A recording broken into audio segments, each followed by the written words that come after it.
captures everything I long to say. So don't look back, love, and don't you wait. Just say you'll run with me, come what may. Under the starlight we'll find our way, I know. This is the start of something beautiful. With you by my side, there's no place that we can't go. 'Cause this is the start of something beautiful.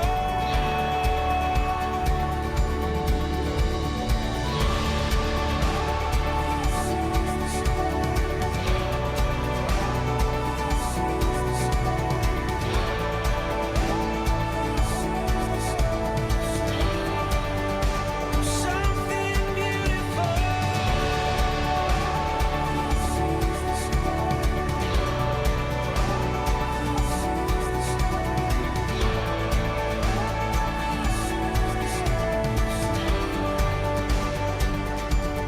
Here we stand, the world awaits. It's your love, I know, that gives me strength. Under the starlight we'll find our way, I know. This is Hello, hello, hello. I thought I'd try a little bit of a different entry while we let a few people in. So it was just a little bit of fun. I'm getting very confident with technology. Now let me just confirm you can hear me okay and see Yep. me okay, and you can see my screen. Yep. Beautiful. Well, I'm expecting quite a few more, so I expect that people will come in dribs and drabs as they usually do. But of course, I've got quite a bit to cover tonight, so I will get started. And with the masterclasses, Doris, it's lovely to see you. With the masterclasses, what I really would love to do is kind of just go through it. If you've got questions that come up, write them down, and then we'll have some time at the end to go through it. But I really want you to have a little think about those questions that I've asked there in terms of where you think confidence comes from and what you think gets in the way of it. Just really do a snapshot of what your thinking is now. And then we'll look at it again at the end and just see if anything's changed after we've gone through what we've gone through. And of course, any questions, let me know. So this is actually a really interesting topic because it's one I'm very passionate about and I've seen a lot about, and it has definitely, what I've seen has changed the trajectory of my career, my business, and my life. So there is so much I could have put in here, right? It's a big topic. But what I really wanted to do was make sure that you walk away knowing the truth about where confidence really does come from, because most of us don't look in the right direction to find it. Then I also want to go through what the big misunderstandings are of where people sort of tend to look to find confidence. Then I want to help with, how you can rebuild your connection to this elusive confidence.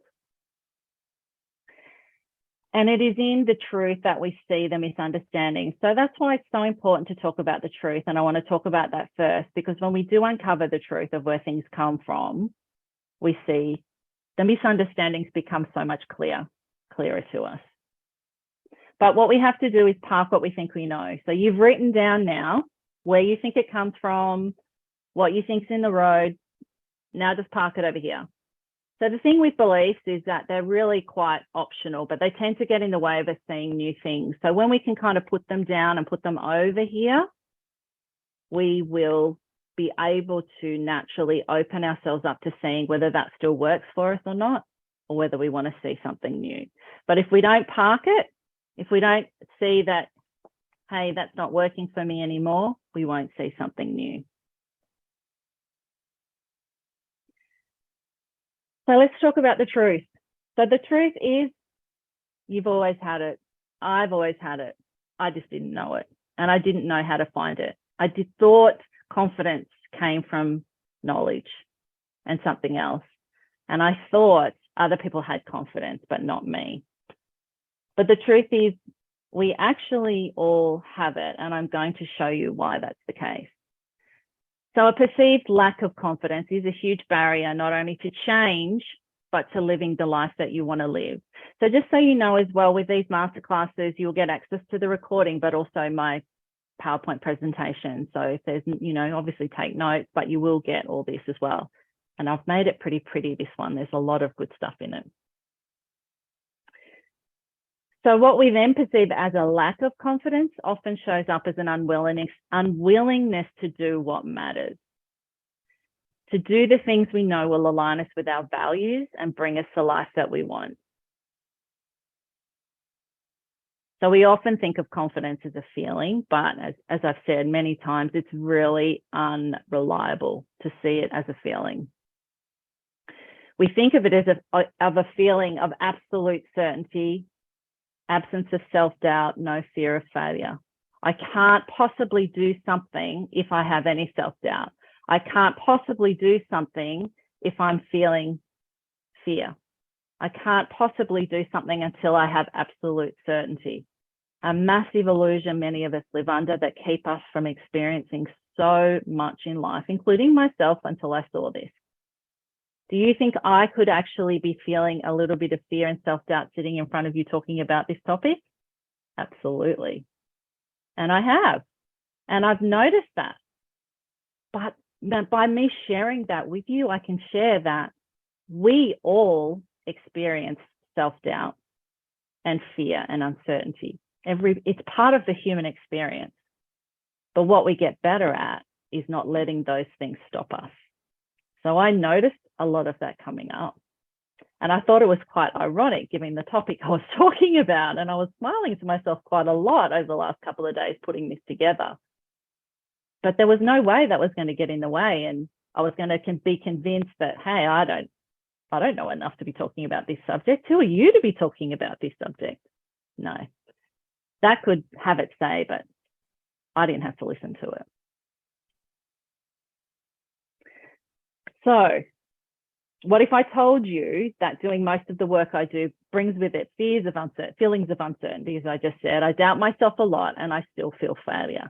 I like being honest and telling people that because it really helps people see that it's not really worth striving to never have those things because they are actually so part of the human experience. You'll be like Sisyphus. You'll be pushing that boulder up a hill and you'll never get there. It will be actually impossible to get rid of those feelings. We may have a temporary, but you know what? Then the universe shoves us out or we get pushed out again and we're back in learning mode and we're back in that mode of unsure and insecure and maybe feeling self-doubt and feeling fear. Well, that's the learning mode. And that's, what you get is a lot more comfortable being in those and having all those feelings. We don't need to try and get rid of them because we actually can't. Right. So the truth, as I've said, is self-doubt is built into the human experience. I don't know if that is something that you deeply have seen in your life, but that was huge for me to see that I wasn't defective by doubting myself, that there wasn't some course or, magical thing I had to keep going on. I didn't have to keep working on myself because I was still experiencing self-doubt. Sorry, it's a little bit small. I know I tried to make it bigger, but I was having trouble with the font. So it says here that insecurity impacts us all, no matter who or what we do in life. All right, it is, as I've said, it's part of the human experience. Even those who appear on the surface to be secure, as I'm sure many perceive me to be, but you all in my inner world know that I still experience insecure thinking. And I know it's not worth my time and effort to try and get rid of it, but I don't need to let it stop me anymore. When I used to basically live my life honoring it and following it and thinking that I wasn't able to do anything if I had it. The I'm not good enough story is a story that pushes us around all day, every day, in many, many ways, until we start to notice and start to see it from a fresh new perspective. You know, like in popular culture, we're told to fake it till we make it. There's some validity to that, but what I'm sharing with you goes much deeper than faking it till you're making it. So you could look at that instead of saying, well, you're going to have to go through some discomfort. That's okay. That's different to faking it till you're making it. It's not really what it's about. It's a seeing that, you know, we've actually got it. We've got confidence. It's part of the human experience too. But what we have is, when we're not connected to it, a whole lot of conditioned thoughts and beliefs and stories that are keeping us from being connected to it. So we're culturally conditioned to think we're not good enough. It's part of the culture. It's, you know, it fuels an economy, right? If everyone suddenly was well, the economy would collapse. It literally would. So I don't care. We want to be well. We don't need, you know, all the stuff that they tell us and all the products and all the things that, you know, everything. Marketing is about making you feel vulnerable and insecure, so you purchase the product, right? So we tend to, you look at any young child learning to walk. Do they lack confidence? Do they not try again when they fall over? You know, it's all part of who we are until we become conditioned not to trust ourselves and not to believe in what we can do. We fear being irrelevant. We fear not mattering. We compare ourselves to others and tell ourselves we're not good enough. We fear failure, looking silly, making mistakes, being unsuccessful, being criticized. And we think we can mitigate it all by the way we behave. As in, we think we can control what others think of us by the way we behave. That's all. It's all an illusion. We try to make people like us by being the good girl or the people pleaser, as I have been most of my life as well. So what actually does confidence mean? So confidence, the word confidence comes from the word confide, and it actually means with faith and with trust. But with faith and with trust, in who? Well, in you, of course. So that's really what confidence is about. Confidence really is a trust in yourself, a faith in yourself to deal with whatever comes your way. It's not an absence of fear or an absence of self-doubt. These things, as I've said, are normal to feel because of the protective nature of your brain. I'm going to go into this a little bit down the track as well. It's built into the human experience, as I said, but qualities such as confidence, courage, creativity, love, they all come from within you as well. And there's an unending supply of them in us all. So all you need to do at this point is consider this possibility. That's it. You don't have to believe it. You just got to consider that it's possible. So if you've parked what you believe currently and you're willing to be open to considering this possibility, you'll start to notice things. So that's the good news. All of us, not just a lucky few, are already innately confident. Insecurity and confidence are actually two sides of the same coin. When the illusion of what your mind is creating is exposed. So what I'm doing is actually peeling back the curtain. I like it, the magic show, right? So we see the illusion of the magic. We're going behind the curtain to see what the magician is doing. So I'm going to show you what the illusion of the mind is creating that is constantly limiting your actions in life. When we see the illusion the mind is creating, when it's exposed, our innate confidence then gets to shine through. So we have to see through that illusion. Well, if this is the case, then, and I understand this really deeply, and I've been teaching this now for nearly 5 years and feeling this and seeing this in my own life, why did I just tell you then I still feel insecure? We'll come back to that one.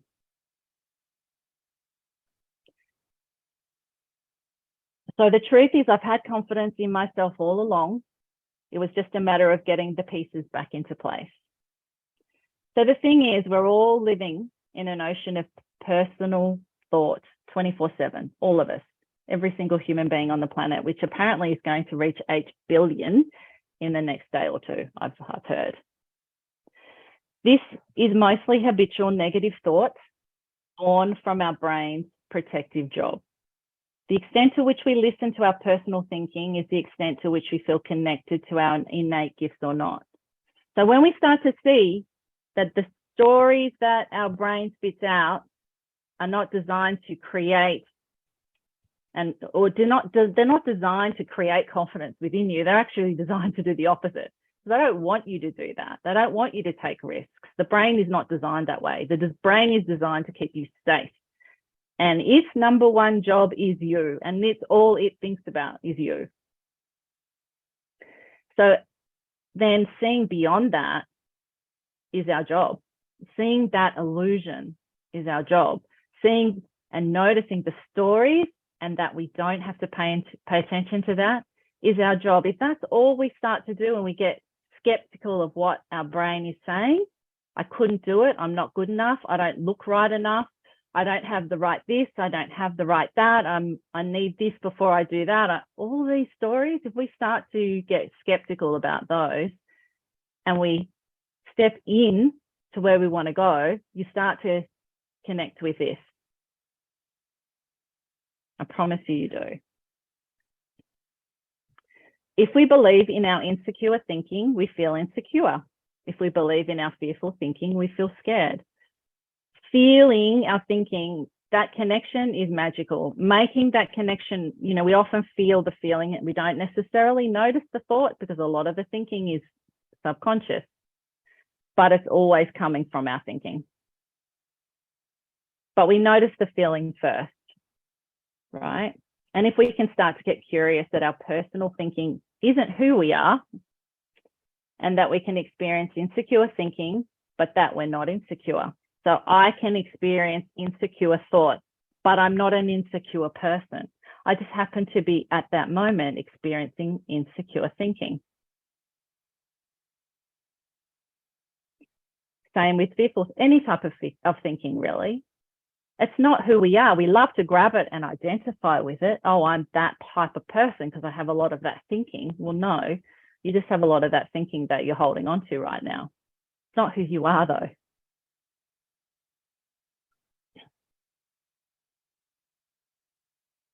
It's so easy to forget it, though. And this is why I come back to these topics so often, because we live in a world that appears as it's outside in. We live in a world that appears like we have to have all our ducks in a row out there to create a certain feeling in here. We live in a world that is, if you don't have this product, you won't ever feel this good. If you don't do this, you won't feel good. If you don't study this, you'll never know enough. The constant push of outside in means we have to constantly remind ourselves that it doesn't work that way. It in fact works inside out. And when you truly deeply see this, you will free yourself from years of habitual thought and years of playing small and years of thinking that you couldn't possibly do the things that you wanted to actually do in life. The biggest misunderstanding most of us live in is that we start to believe we are our thinking, that whatever is going on in our heads in any given moment is real and true, right? So I'm not a confident person because I have insecure thinking that I'm believing, but it's not you. It's just insecure thought that you're believing. So start to be curious that you absolutely can separate who you are from your thinking in the moment. Because it's always just in that moment. All thought just flows. It's a river. It never stays there unless we keep bringing it around again and looping. We're on that loop, but it's designed to just flow through us. And we honestly can grab whatever we want. If we don't want that one, we don't have to grab it. We can let it go. And it is real and true that in the experience you're currently having, you are experiencing that, right? I'm not saying you're not experiencing it, because you will be experiencing it. You're feeling it, but it is just an experience. It's not reality. It's just an experience in that moment.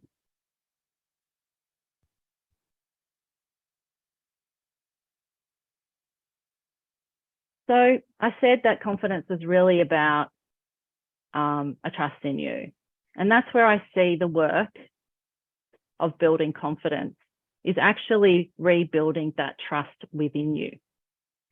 Because we've been so conditioned not to trust ourselves, to listen to everybody else, to do what everybody else tells us. I know we all have. I was as well. And I had to challenge all that and start to rebuild and connect with the trust in myself. And that has been the biggest gift I've given to myself ever. So that I know, no matter what happens, like seriously, 15 minutes before we came on here, I thought my computer had been hacked. I couldn't get into my computer. I was pressing the buttons and they were going wrong, like they were coming up on the wrong buttons as though I'd been hacked. So I started to feel, my thinking was, oh my goodness, I've got this thing. What am I going to do? Blah, blah, blah, blah, blah. Turns out that I had spilled some water on my external keyboard yesterday accidentally. And when I went back to my normal computer, everything was fine, thank goodness. But see, in that moment, I felt my thinking and I could feel my heart racing and I was getting anxious and sweaty. But you know what? At the end of the day, if I couldn't have had today, I would have cancelled it and put it on another night. It wouldn't have been the end of the world. It wouldn't have meant anything about me, right? And I couldn't have controlled how you thought about that anyway. I could have only just apologized, done my best and shown up and done it another time. That trust in you is everything. And if you connect with that again, you will never say no to something that you feel aligns with you. You will never have to try and push away insecure thinking. You'll just notice it there, but you'll do what you want to do anyway. So you've got no greater asset than your own experience.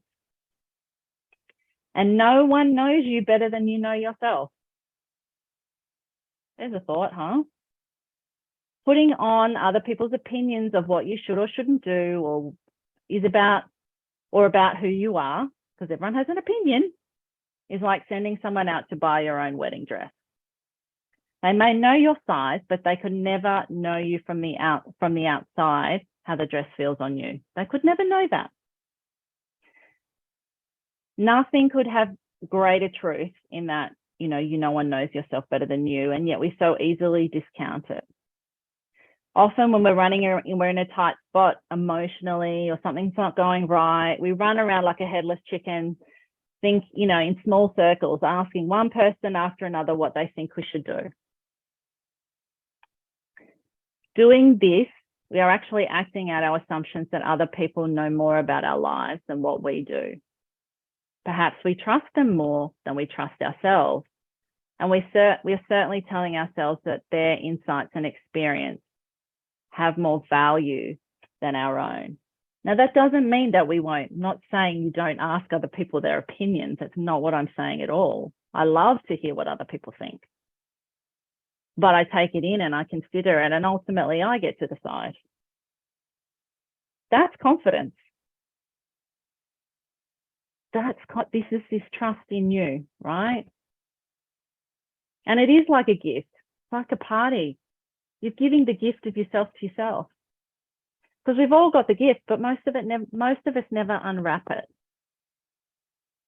So no one knows you better than you. You were the only person witnessing your life at every single moment. You were the only person experiencing your life from the inside out. Value what you know. When you value what you know, you shift your center of gravity from outside of you to inside yourself where it belongs. And it is a real energy shift. And it's not something you can just flick a switch and notice. Like, it doesn't happen like that. It's a real gradual, I suppose a sense of shift, where a sense of peace, where, what things that used to get really, create anxiety and used to run around, asking everyone else about, you just have a little bit more calm around it. And you feel a little bit more peaceful. And you're like, yeah, I'll listen to you, but no, that doesn't work for me today, or I'm not going to do that. I get to decide. As I said, it doesn't mean you won't continue to be interested in what other people think. You will be, but you will value their views and opinions differently. And you will certainly value yourself and your treasure trove of experiences differently as well. Treasure trove of experiences. What you've all got. My beautiful friend, the owl, because any change is never easy at first. So, I'm asking you to be curious and to consider what I'm saying, but you have to be willing to do that. If you're not willing to do that, then that's okay. That's your choice. But you won't see anything new in your life if you're not willing to see something new. A huge part of seeing anything new is being willing to sit through the discomfort that naturally comes with change. If I could create a pill that took away people's discomfort, wouldn't I be wealthy? But it doesn't happen that way. But you know what? We don't need to fear it. We actually, as I said, can embrace it as being the gift that it is, which is, wow, I'm growing. I'm experiencing something new. I'm stepping outside the box, and very soon I'm going to see there is no box, right? We get to the point, our brain wants us to be comfortable all the time. So I'm going to talk about that a little bit further down the track. But it's only going to be a temporary comfort, because then, as I said, it spits us out again and off we go again. That's what we want for the rest of our life. Well, that's what I want, because I know that I'm growing and I'm seeing something new, and that makes life really exciting and interesting. Allow yourself to experiment, to be a beginner, and to learn as you go. A big barrier to confidence is people believing their mind that says they have to know everything before they do something. And all that does is keep them from doing anything. Imagine thinking you had to get in a car to learn to drive it and not be a learner, like get in and be a driver straight away. You'd never do that. You have to obviously put the hours in and learn how to do it. And you have to have the L plates on. Well, we can have the L plates on whenever we want to, whenever we're wanting to see something new. Don't fear the L plates. Don't fear making mistakes as you learn. Don't fear looking silly as you learn. How many times in this program have I looked silly because I've forgotten to press record, or I've forgotten to share my screen, or, something's happened? It doesn't matter. It doesn't take away my well-being. My mind might jump to, oh, you've got to stop making these silly mistakes. And, eventually I will. That's just it. You could put that, it seems silly, but if you start noticing when your mind gets in the way of you wanting to do something, you will hear it blah, blah, blah, blah, blah, blah, blah, 24/7 at you all the time. You can't see how much you're paying attention to it until you get curious and you start to notice how much you are. I can show you all of this, as I've said, but unless you take it back and use it in your own life, nothing will change for you. Knowing that you have innate confidence, that you may not feel it. In fact, you don't even need to feel it. You just need to be curious and know that it's possible. But it's absolutely freeing when you do start to feel it. And you will if you look. Trusting in you, you can deeply know that in any situation you find yourself in, you can trust yourself to know what to do. And actually, one of the biggest my favorite part of the conversation with Brian Lenskis on Life's Best Medicine, we talked about how my husband and I, how we got through COVID with my husband's business and all this stuff happened. And, it was tough for everybody. But I talked about how for him and I, we have a massively deep trust in ourselves. This is confidence. So we knew we couldn't control so much of that. And that was just going to keep coming, right? But we trusted ourselves to know that we would make it work. We would know what to do. And a huge part of knowing what to do is stepping away from a mind that's trying to get you safe and trying to give you comfort, stepping away from that and actually getting present to the present moment and dealing with the reality of all you have to deal with, which is what is in front of you today, not in 2 days, not last week, not in 2 years, but today.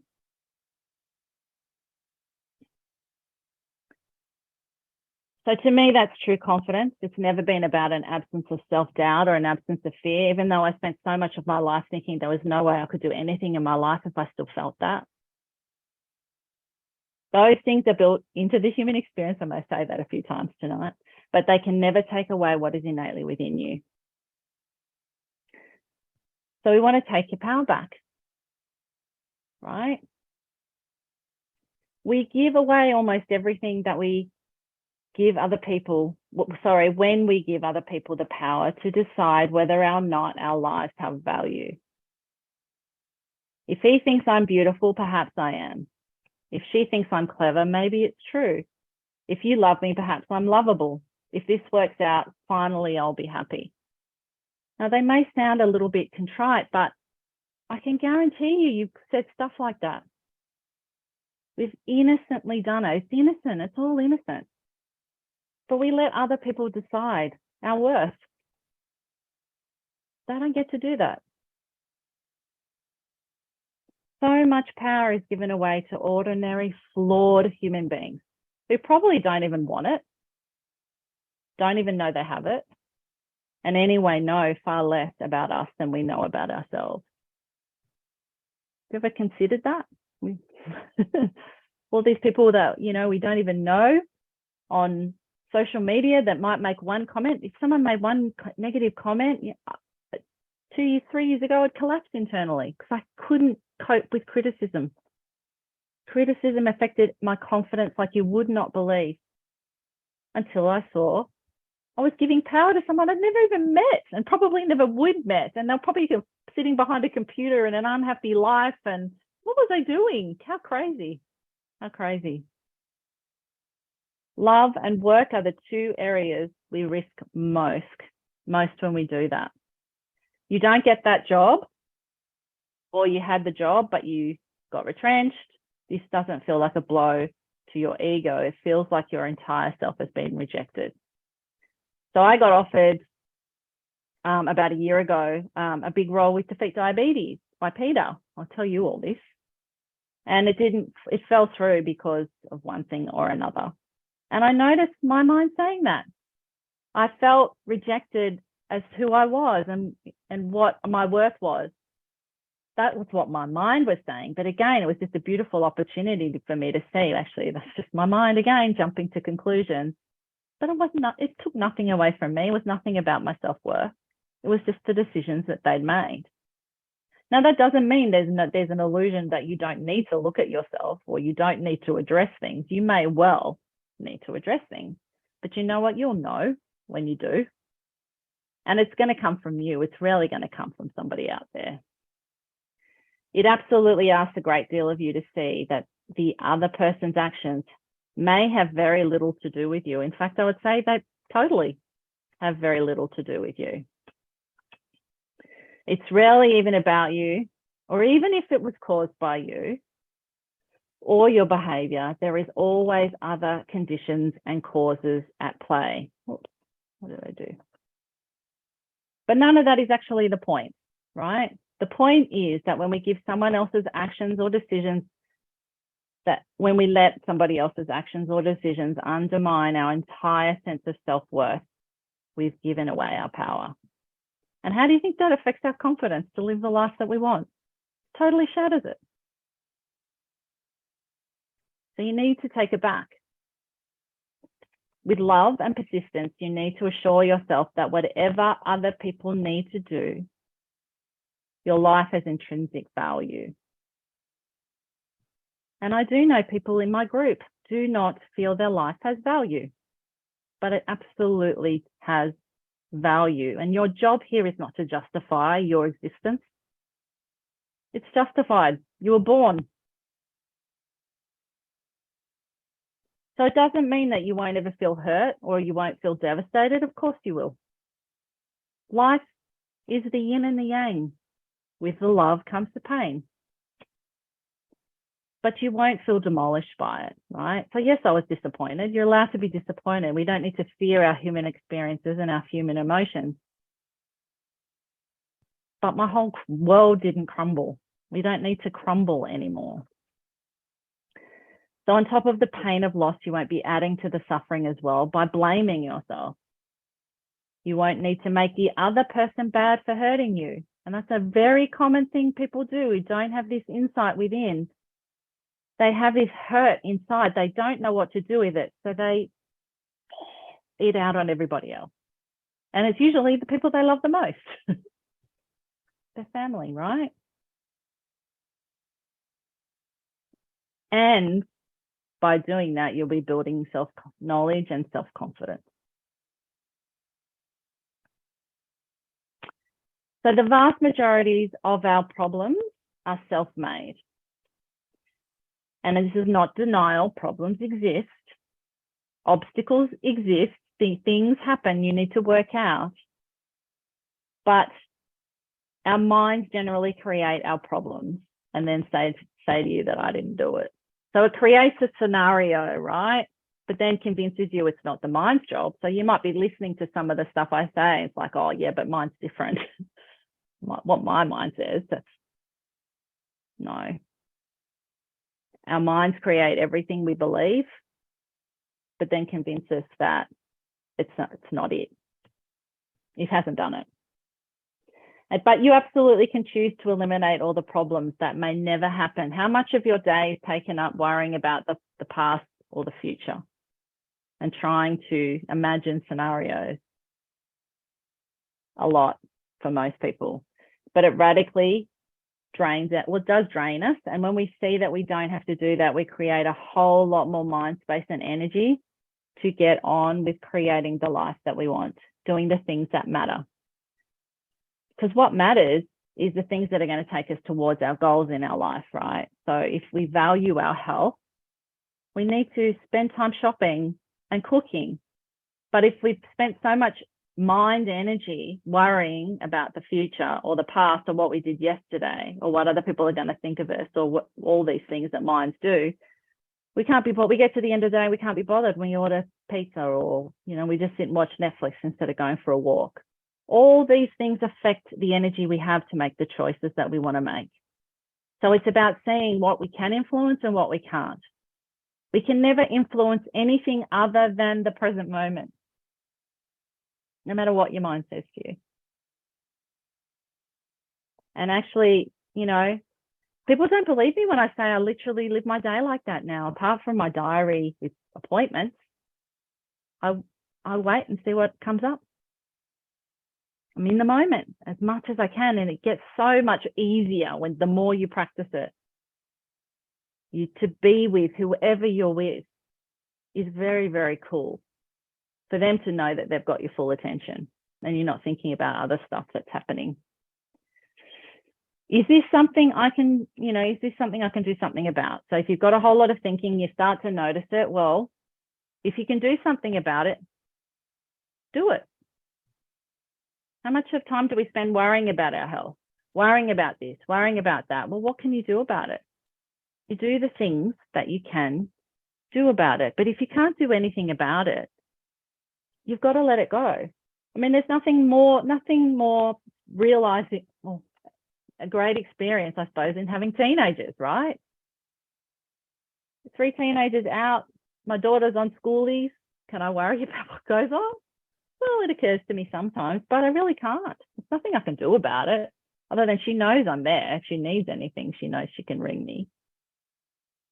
But any time you notice your mind jumping to conclusions, and I know there's people listening and watching this that their mind does that a lot, and all minds do it, but it's about just not paying attention to it and becomes white noise, and you just don't notice it so much. But when you do see there's something you can do, or there's a situation or an issue in front of you, and your mind's saying you don't have the confidence to deal with it, but you absolutely do, because you're going to ask yourself, what do I need? What is needed for this situation? What do I need here? And how would a wise and experienced person deal with the situation? We absolutely can borrow till we feel that we own it. We can learn from how other people have handled things. There's absolutely nothing wrong with that. But you can make a decision, and then you definitely don't need to add to the pain or add to the problem by beating yourself up about it.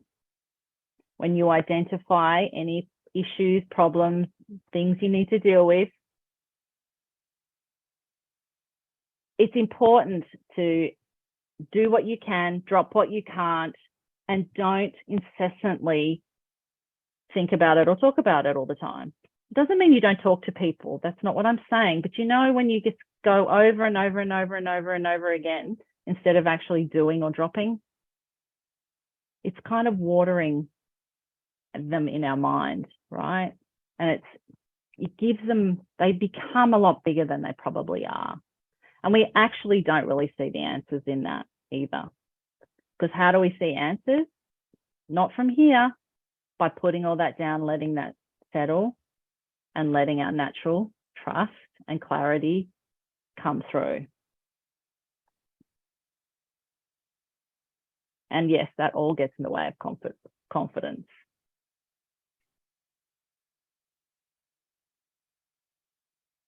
The new you. Some of you are already seeing this, I know, but some of you are going to really find this valuable, to see that you can see yourself as someone who can meet complex situations as they arise. I know some of you in my group are going through some really, really tough times. And I think, what I say to you all the time is trust. You have to trust that you can deal with it, because you can.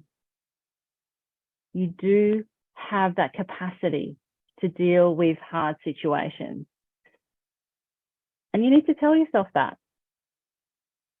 Strengthen your identification as someone who is unafraid to meet life, unafraid to meet the challenges of life. My husband has taught me so much about that. I would be fearful. I would run, not literally, but, I wouldn't want to deal with stuff. And he's up there front and center, right? We're going to deal with it. And it's like, of course we are. We deal with things and they don't become massive. They don't become as big as we think they should be, or, as what they aren't. Focus on what's needed in the present moment, not 2 days or 2 years from now. Know when your mind is less cluttered by fear and second guessing, you can deal with actually the real situation in front of you. All minds want to look after you. The more you notice it, the more you see you can step away from it.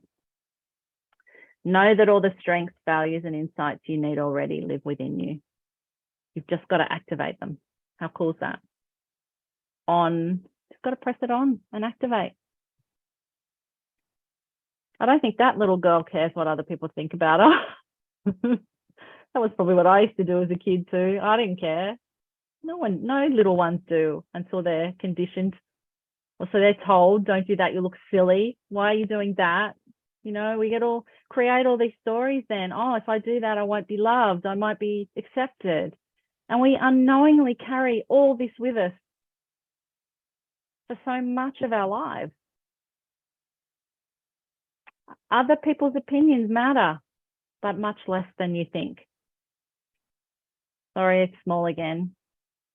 It's a good thing to heed what other people think, to be sensitive to their opinions, to be even open to their criticisms if you value their opinion. No, I wouldn't take criticism from anybody, but if I value them, absolutely. And if they have validity. But your sense of self cannot be ruled by what other people think about you. Their opinions will often say far more about them than they do about you. And sometimes people want to, as my husband would say, blow smoke up your skirt. You know, they want to say nice things. They want to give you, throw compliments your way. Great. Or they want to hurt you. Both come my way most days. Not really the hurt very often, thank goodness. But it's not what matters, right? Those are their impulses, and you are simply the object of them. Allowing other people's views to determine your inner well-being leaves you powerless and extremely vulnerable. It will also leave you needy for approval because you are not giving approval to yourself. Can you see that? I mean, that was me for most of my life, but I didn't know. I needed my husband or others around me to tell me what I actually had to start giving myself. When you start to give this stuff to yourself, you need far less from other people. You need them and you want them, but you don't need them to shower you with things. And you don't try and manipulate your behavior to get that.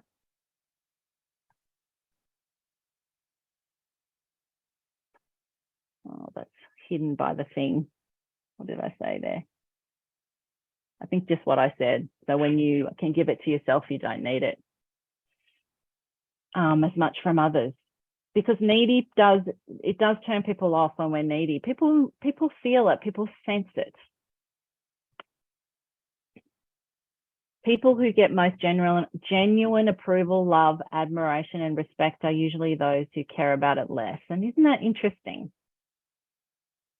As soon as we let go, release, it comes. And it's not that we don't care, it's different. We just don't need it as much, right? We don't need to be validated by external. And I mean, a classic example of this is you see this played out in social media all the time. People put their likes and their followers and stuff, that they see that as their validation of as their human qualities of human. They do it, and they do it all the time. And that way, when they lose followers, they're like, what have I done? Why didn't, what did I do wrong? If I do this, then I'll gain followers. It seems so superficial, but people, and young kids especially, growing up thinking that is their self-worth. How many people like their things?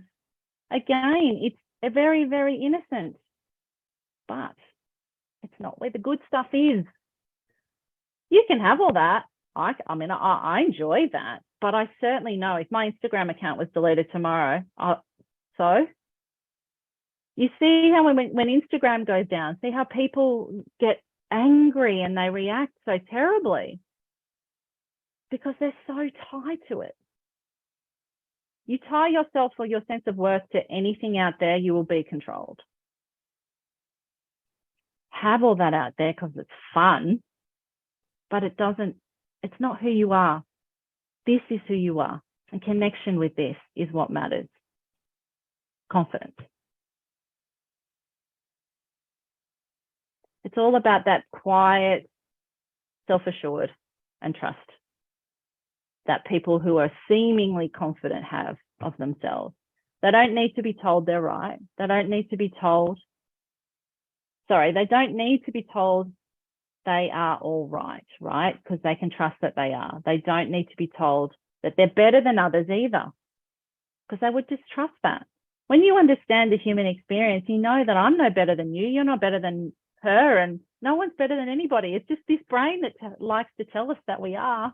That's all part of the chatter of the ego. But it's an illusion. Because when we think that that's what we need, we spend our life chasing it. And it's just exhausting. And I think what it does is it just gets in the way of really creating the life we want. And one day we wake up, and maybe it's when we're 70, I don't know, and we're like, hang on a minute, I've missed the boat. I'm looking in the wrong place. I've spent all my time trying to worrying about and trying to control over here, and I haven't done the things I want to do in my life. As you grow in self-respect, your choices and decisions will reflect that. Other people's opinions won't cease to matter. Of course, the opinion of my husband matters, but they matter less. It matters far less. And when those opinions are hurtful or harmful, you will see those harsh moments not in any useful measure of your worth, but as a reflection of that person's own negativity. It's like, you know, and seeing this was so cool, having teenagers in the house going through moods and saying things that I know they didn't mean. You don't take any of it personally, but none of it's personal when it comes from anybody else either. I want to talk a little bit about body because we tend to think we can't do the things we want in life unless we have the perfect body.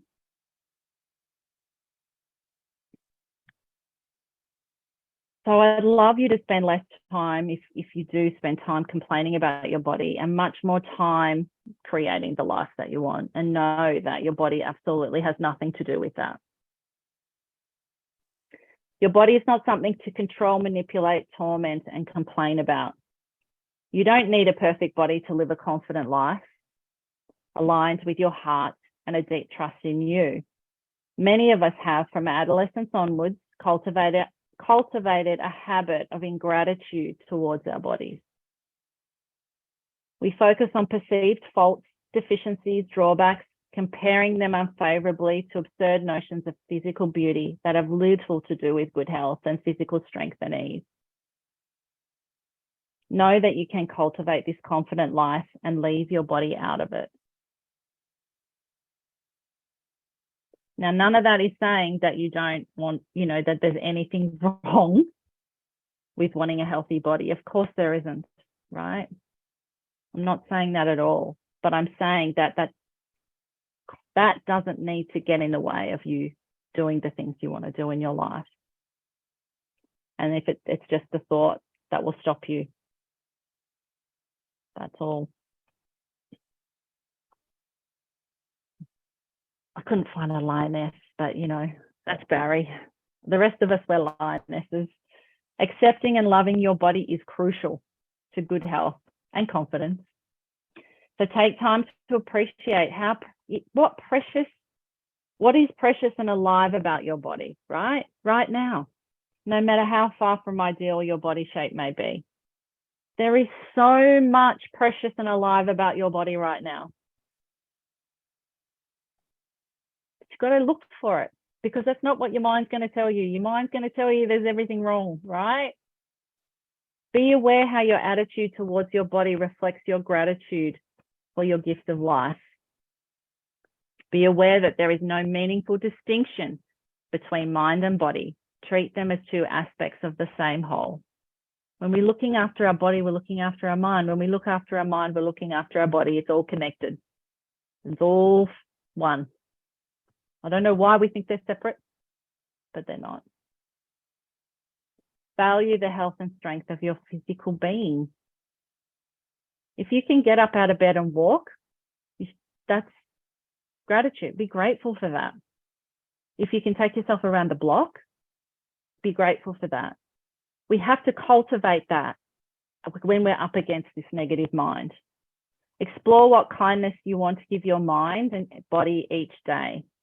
A massage, nutritious food, rest, nature, mindfulness, stillness. What are those gifts that you want to give your body each day?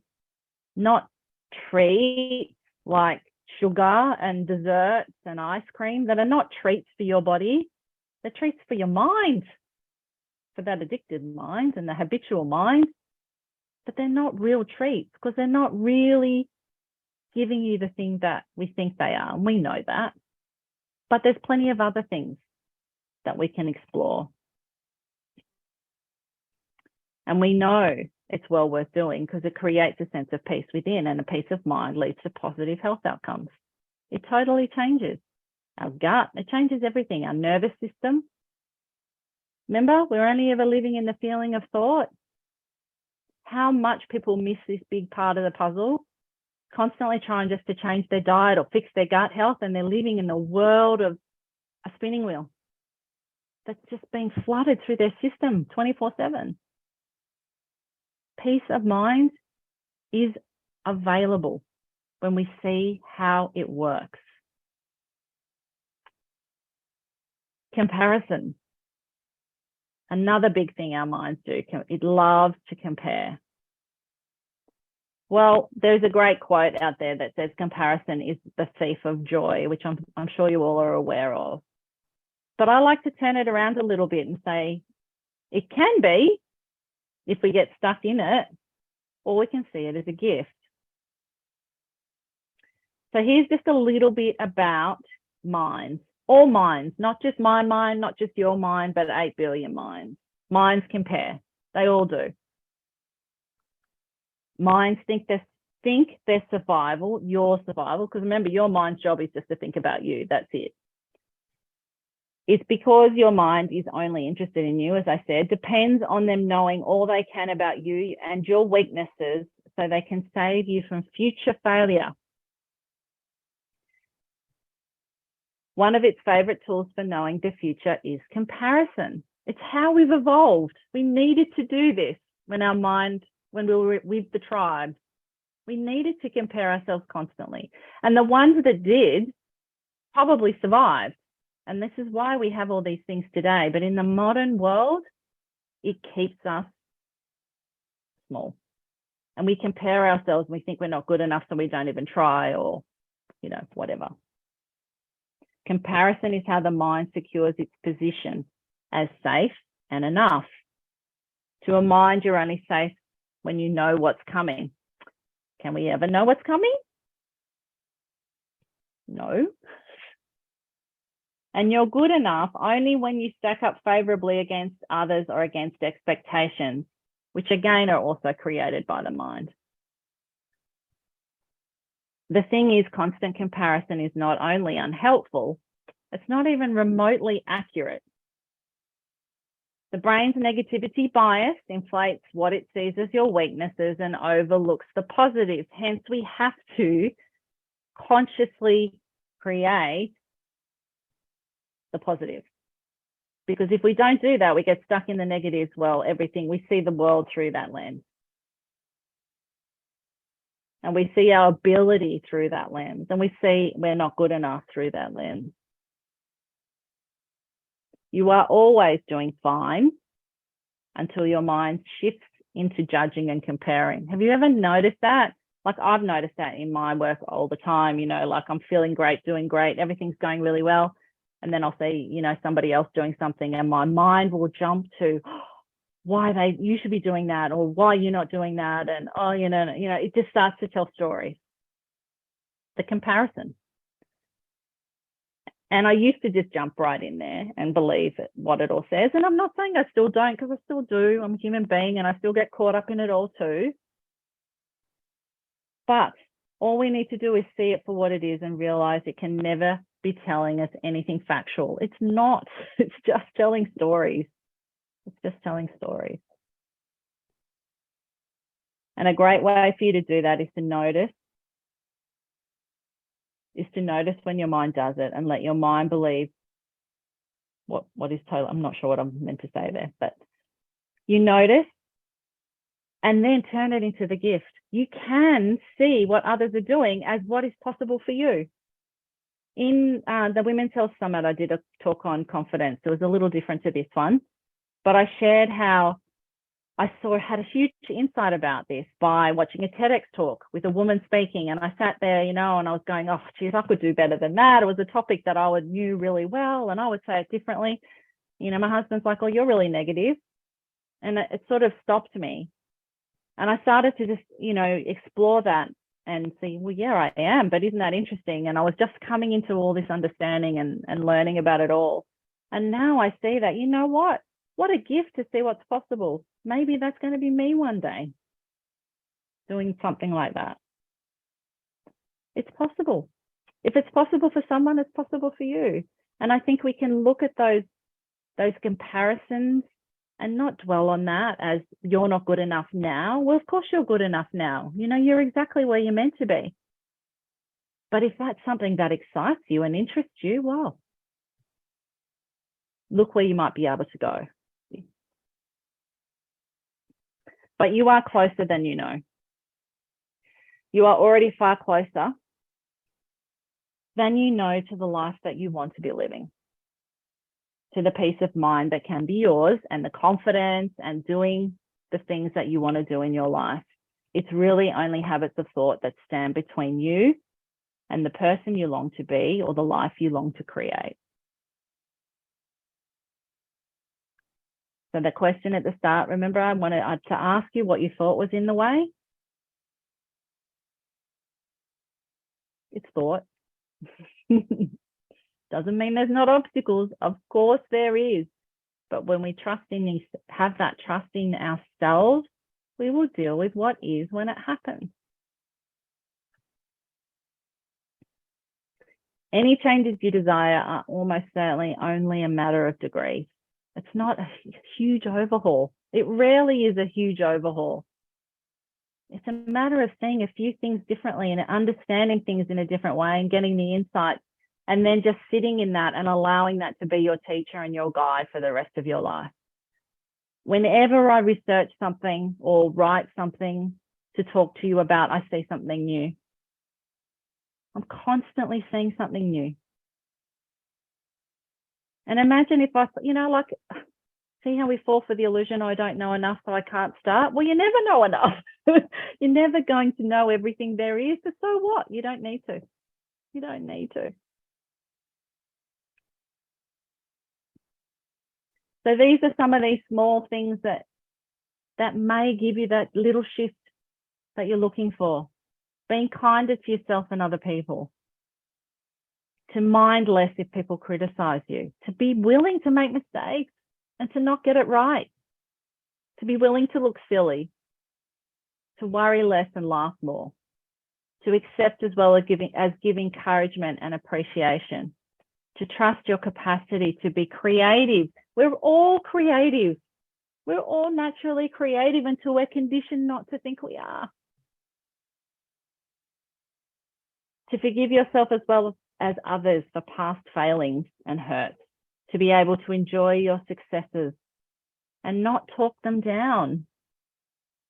To be able to say what you mean. That's a big one, yeah? Having that trust that you can be honest and say what you mean. And it's not on you how they take it. It's on you how you say it. But it's not on you how others take that. To stand up for what you care about. To know what matters. And that brings it back to your values. You need to know what matters to you. It's never set in stone. It's always going to change. But you do need to know what matters to you. And to behave in ways that express your highest values, what you value. Remember, values are the qualities that you bring to what you do in your life, right? So if you have health goals and you value your health, the qualities, what are the qualities that you need to get you there? Well, I'll say that would be self-compassion and kindness, right? But you need to work that out because they have to be yours. I can't give them to you. I can tell you that curiosity and willingness are pretty big ones and pretty important ones, because when the mind speaks, the being curious and being willing to look away and still go here, pretty cool. To trust and to love yourself. Now, unfortunately, loving yourself has been so ruined by social media, I think, in a lot of ways. It's not toxic positivity. It's not, it's not like looking in the mirror, oh, I love you. It's not what love is. It's this deep trust in you. It's this deep trust in you. It's looking at yourself and knowing you're not perfect. None of us are. but still knowing with those flaws, you are still a valuable human being.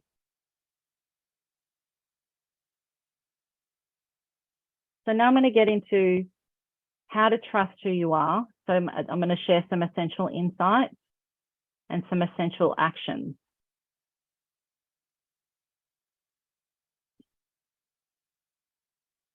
Inner trust brings peace of mind, confidence, and reflects the strengths, abilities, and resources you continue to develop throughout your lifetime. As I just said, your life with all its complications and joys is a priceless gift. Appreciating this, then what's wrong becomes far less pressing, right? As you are right now, without making any improvements, changes, your life has value and you matter right now, this second, today. Now, your mind doesn't have to agree with that, but your heart has to, because it's true. Often appreciating your life is the only change needed. This makes it so much easier to lift your spirits, appreciate other people, and be far less judgmental of yourself and other people. In countless small and large moments in every single day, you get to choose to focus on what is positive, expansive, uplifting, and connecting. Those are the choices that make peace within you possible and lift the spirits of everyone around you. You do have to make the choice to see that, because if we're living up in here, we don't see that.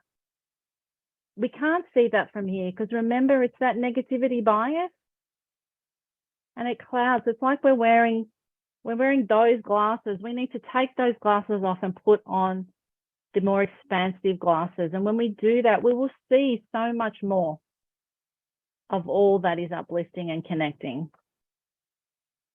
Peace of mind is found by claiming the best of who you are and recognizing and responding to the best in other people.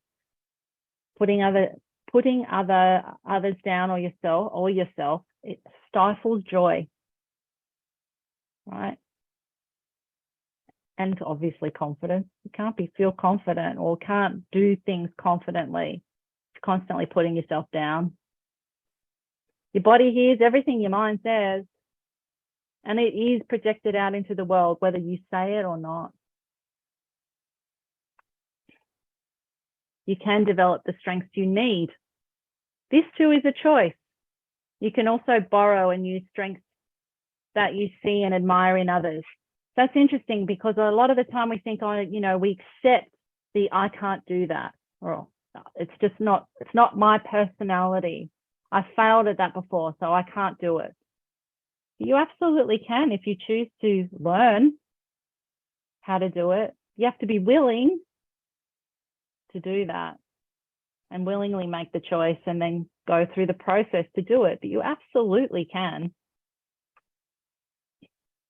Be confident that you know yourself, your true character, better than anybody else ever could. If you don't like what you see, have the courage to change it.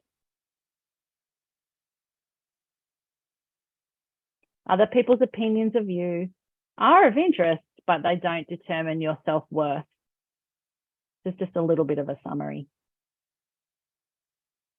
So whatever you give your time and attention to will grow stronger in your life. That is just a reality of whatever we focus on, that's what grows. How you think about yourself and what you dwell on inevitably shape who you are becoming.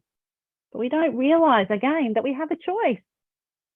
We have a choice. We may not see it until we do. Well, we won't see it until we do. But what I'm showing you with all of this is that you have a choice to focus on that negativity spinning wheel and that negativity bias that's trying to protect you all the time in a modern world that is so safe, really. You have a choice to live in that, or you can step away totally from that and live in your life and see that all the things that your mind says that what gets in the way of what you want to do is crap. And it's totally optional. And that is literally how I've done the things that I have wanted to do in my life, particularly over the last couple of years. I think I shared very openly that the night before I was due to publish my book, I wanted to cancel it because my mind was full of self-doubt and full of, what if someone criticizes you? What if someone doesn't like it? It was full of that. Because remember, my mind's like yours. It says the same thing, but I didn't follow it, and I still published it, and I'm fine. And I'm sure there's people that it hasn't resonated with you, but that's okay. That's okay. We're not for everybody. We don't have to be for everybody. That's another thing as well, right?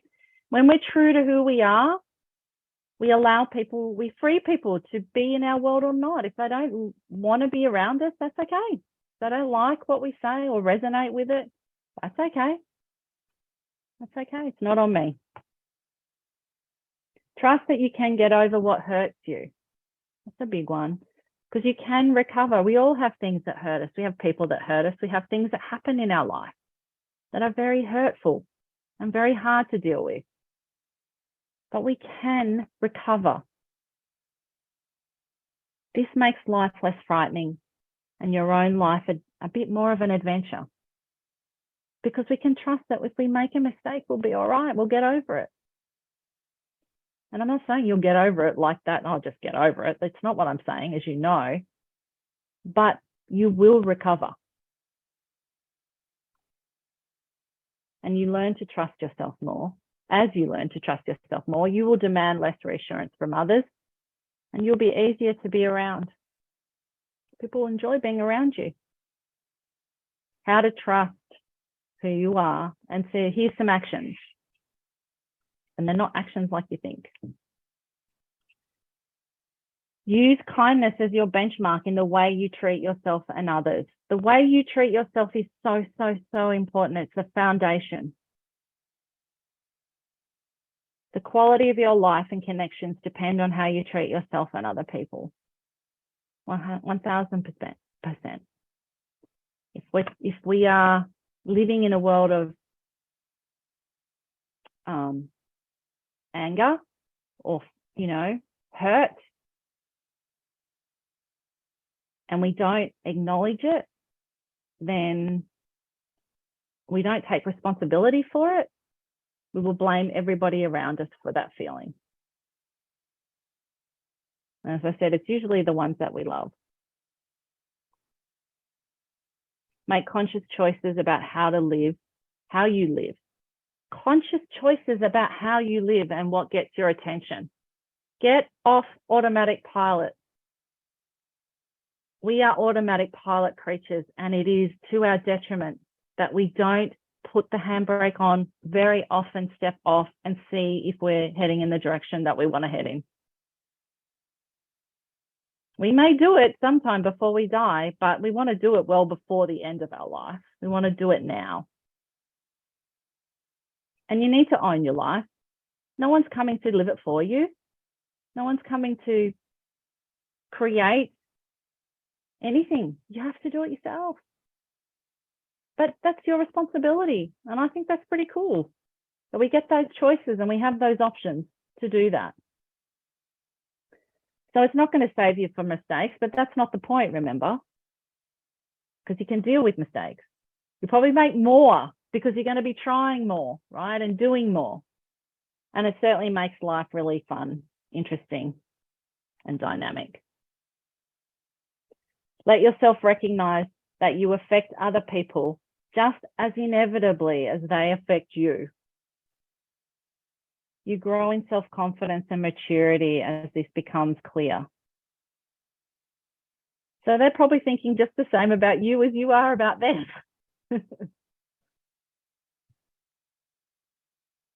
And it's not personal, I promise. Right here and now, I would love you, don't have to, I don't make you do anything, but it's a great suggestion. If you can write down 3 of your strengths, what are 3 strengths that you have that you are really confident in, that you really know that you have? If you don't know, you can ask a friend, or if you're in my coaching group, I can tell you what you've got, what your strengths are.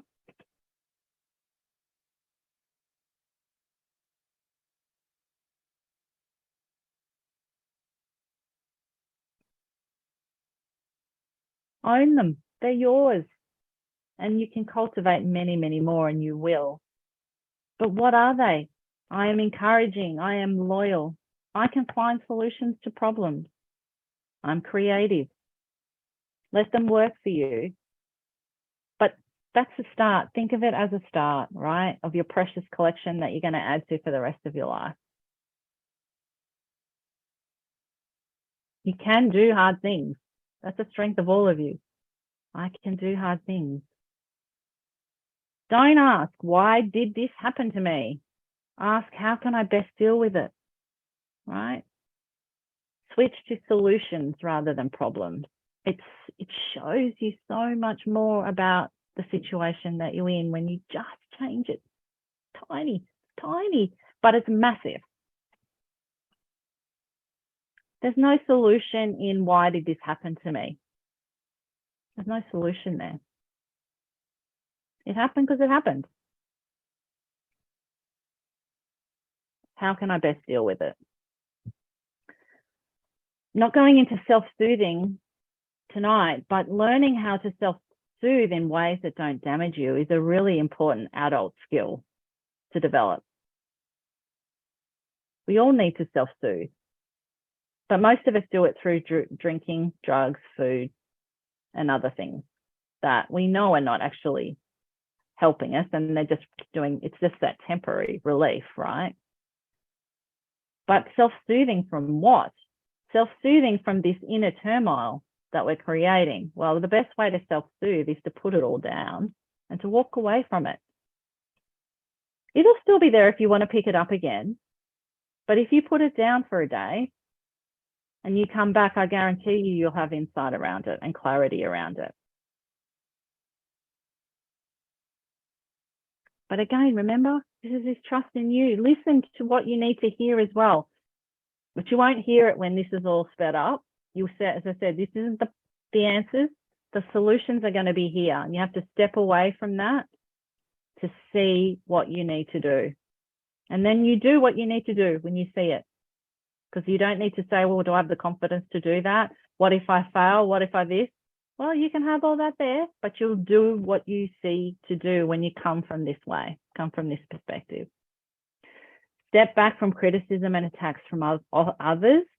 Often they say far more about them than you. When you are truly at fault, learn from the criticism, but then move on.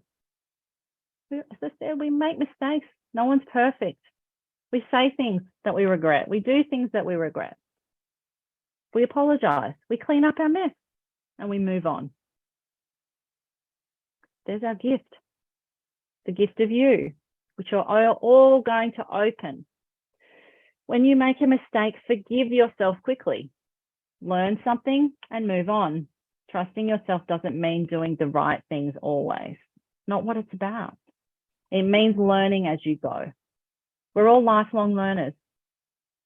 Even though your mind thinks that you want to know everything, you can't possibly know everything. So step away from that and just act on what you know now.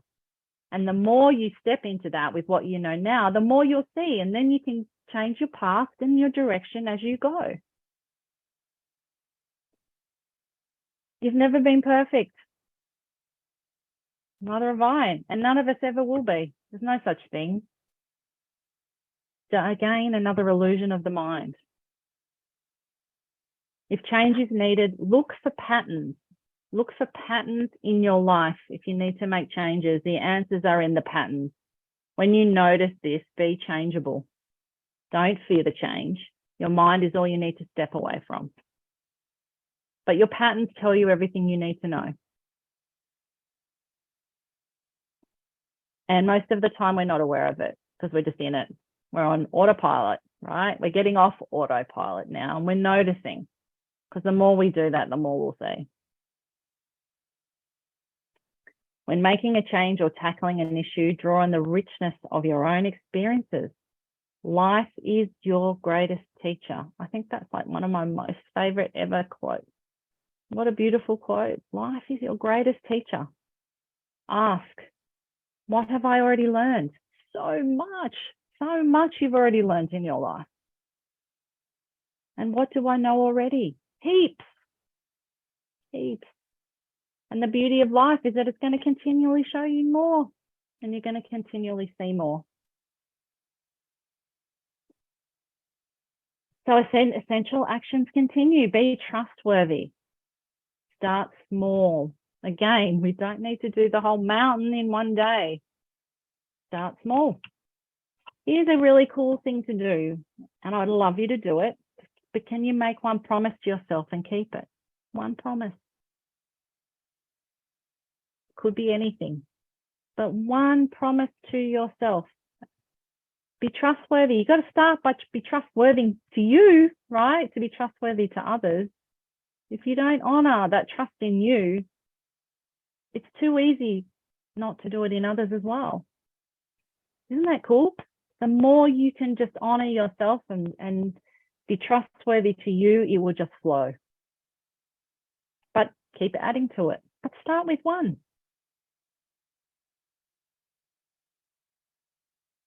You don't obviously have to share it, but you know, if you write one thing down that you can take away after this masterclass and you'll honor it in you,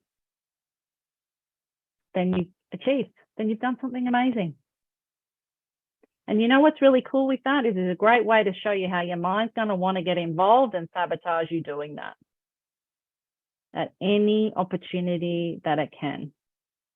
But you get to just step back and look and notice and see, right, my mind wants me to do that, but I've got this, I made this promise to myself.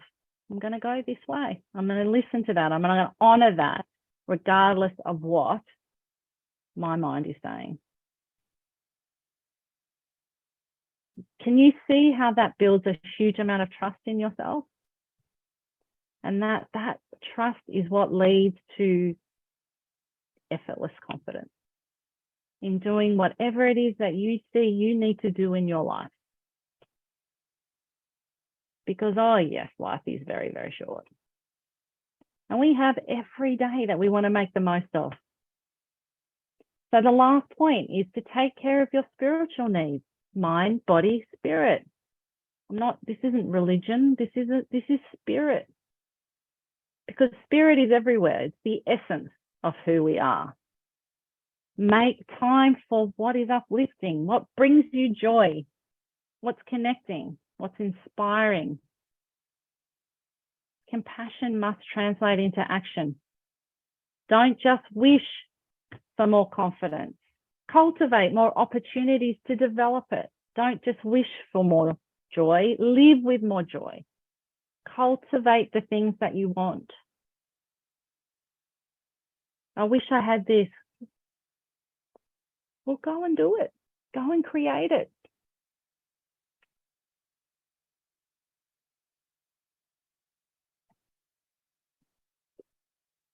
Not my book, but I'm reading a little bit from a book to finish. And it's going to take us right beautifully time to chat and to explore this.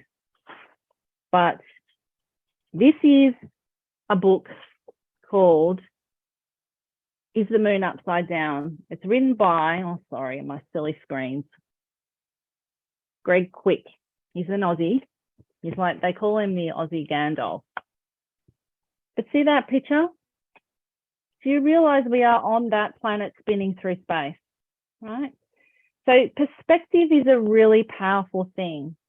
And one of the things I do when I lose sight of it, and when I get caught up in the minor details, and when I get caught up in my head that says I can't do things and I'm this and I'm that and I'm, you know, I'm going to live this small life because I'm too afraid to put myself out there. I get perspective by looking at that. That's actually my home screen on my phone. It used to be my kids. Now it's the planet. And I'm going to read you a little bit from the foreword of this book. It starts off saying, what a spin. How fast are you going right now? Are you sitting still? Are you riding on a bus, a train, or cruising along in a car? Maybe you're on a plane. Whatever you guess your current speed to be, I think it might fall a little short. If you're somewhere near the equator at this very moment, you're zipping along at around 1,670 kilometers per hour. To put that into perspective, you're racing from east to west at 4 times the top speed of a MotoGP motorcycle going down the front straight at Phillip Island. This is the rotational speed of planet Earth if you're at the equator. Can you feel it? It's more likely, though, that you are north to south of the equator, where most of us live. The further from 0 degrees, aka the equator, and the closer to the poles you go, the smaller the circle you'll be traveling in the same 24-hour period. While not as far to go in the same amount of time, you'll be going slower than you would be at the equator. In my hometown of Broome in Western Australia's wild Kimberley coast, I'm motoring along in an easterly direction at around 1,333 kilometers per hour. Life in the tropics is pretty fast. People in Perth, Melbourne, or Sydney are doing a bit under 1,100 kilometers per hour, as are the residents of LA and Tokyo. However, if you're trudging across the ice 30 kilometers from one of the poles, you're doing a much more sedate 4 kilometers an hour. And if you're standing in the North or South Pole, you're simply spinning around on the spot once a day. Yet as you go about your terrestrial life, perhaps sitting and reading this book, riding on a bus or walking up the street to get a coffee, I'd be willing to bet you rarely consider the mesmerizing fact that we are all a part of a never-ending, high-speed planetary spin cycle. But that's not even the half of it. In the minute or so that you've spent reading this far, Earth has dragged you at least a couple of thousand kilometers in another direction. Right now, the planet is blasting you through space at about 107,000 kilometers per hour as it careens around the sun. So not only are you spinning from east to west at anywhere up to 1,673 kilometers per hour, you're hurtling more than 100 times faster than a jumbo jet to a point on the other side of our nearest star and back again on a repeat round trip, which carries you in the order of 940 million kilometers every year. How are you feeling? How far will you travel in your lifetime? If you live to be 80, you will have covered 75.4 billion kilometers, give or take a bus ride or two. Like everyone else born in 1961, I've already traveled more than 54 billion kilometers on this fantastic voyage through space. But unlike most people, I can feel this movement. Not because I have special powers or I'm extra perceptive, but simply because I've been watching the movements of the cosmos for so long. I've tuned into the rhythm of the great celestial dance we're all a part of. It's not that hard. All you have to do is watch. Like many of you, I was mesmerized and amazed by the stars as a child. Read. He goes on to just talk about how he's the space Gandalf. You should look this guy up. He's very cool. So by the way, I realize you already know that the Earth turns. We've learned it at school, we read it in books, and you've probably seen shows about it on television. There have been some good ones. I'm guessing, however, that you've rarely, if ever, pondered the magnitude of the forces at play around us. So if you're finding out more and you'd like a tour, basically, the perspective of where we are is something that most people don't consider unless it's a passion and it's something that you're interested in. But I'm not a thingy geologist or, space person. It's not even a geologist. But the concept of what we live on and the reality of the universe is just phenomenal. And I know for me, when I get caught up in such small things, I just have to read those pages and it blows me back down to the reality of really what I've got to deal with, which is just, nothing except creating the life that I want to create in my day. The dedication in this book is dedicated to all of you with the power to think for yourselves, to observe and to let your heart guide you right the way through your life. And I think that is the gift. That is the gift we all have that many of us don't unwrap, but I would love you to unwrap and tap into, because that is where confidence becomes effortless.